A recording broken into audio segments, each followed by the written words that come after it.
सासू माँ ने अपनी बहू से बोला, बहू, तुमने कमरे में एसी चलती छोड़ दी और बाहर घूम रही हो, क्या बिल नहीं आएगा? तुम लोगों को बिल भरना पड़ता तब पता चलता, तब सब कुछ वक्त पर बंद होता। अभी तो ससुर जी बिल भरते हैं ना, तो क्यों बिजली के बिल की चिंता क्यों करोगी? बहू चुपचाप कमरे में एसी बंद करने के लिए चली गई। पति को लगा कि कहीं नई नवेली पत्नी को माँ की बातों का बुरा न लग जाए, इसलिए वह उसके पीछे पीछे गया और उससे बोला, माँ की बातों का बुरा मत मानना। इस पर बहू ने बोला, अरे इसमें बुरा मानने वाली कौन सी बात है? मेरे मायके में भी जब भी हम इस तरह से पंखा या एसी चलाकर घूमते थे तो मेरी मम्मी भी यही बोलती थी कि तुम लोगों को बिल भरना पड़ता तब पता चलता। अभी तो पापा बिल भरते हैं, इसलिए तुम लोग मजे करते हो और किसी चीज का ध्यान नहीं रखते। और यही बात यहाँ मम्मी ने बोली, गलती तो हमारी है कि हम लापरवाही करते हैं। पति बहुत खुश हुआ कि चलो, मेरी पत्नी काफी समझदार है। सासू माँ भी कमरे के बाहर खड़ी होकर पति पत्नी की बातें सुन रही थीं, क्योंकि उन्हें भी लगा था कहीं उनकी बातों का बुरा मानकर कहीं उनकी बहू उनके बेटे को उनके खिलाफ भड़का ना दे।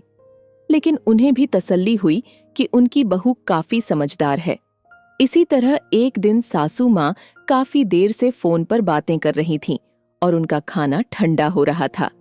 खाना खाने के बाद उन्हें दवाइयां भी लेनी थीं, तो बहू ने चुपचाप उनके हाथों से फोन ले लिया और बोला, मम्मी, पहले आप खाना खाकर दवाइयां ले लीजिए, फिर फोन पर बात करते रहिएगा। सासू माँ ने तीखी नजरों से बहू को घूरा और बोला, बहू, तुम बहू हो तो बहू बनकर रहो, मेरी सास बनने की कोशिश मत करना। हिम्मत कैसे हुई तुम्हारी मेरे हाथों से मोबाइल लेने की? आइंदा ऐसी गलती मत करना। कहकर सासू माँ वहां से चली गई। बहू की आंखों में आंसू आ गए थे। थोड़ी देर के बाद सासू माँ रसोई घर की तरफ पानी लेने के लिए जा रही थी कि उन्हें बहू की बातें सुनाई पड़ी। बहू रसोई घर में अपनी माँ से फोन पर बातें कर रही थी और बोल रही थी, माँ, मैं तो सासू माँ को आपकी तरह ही अपनी मम्मी मानती हूँ और उनकी किसी भी बात का बुरा नहीं मानती। जैसे आप मुझे डांटती थीं, वैसे ही वह भी मुझे डांटती है और मुझे बिल्कुल भी बुरा नहीं लगता, क्योंकि आखिर वह भी मेरी माँ है।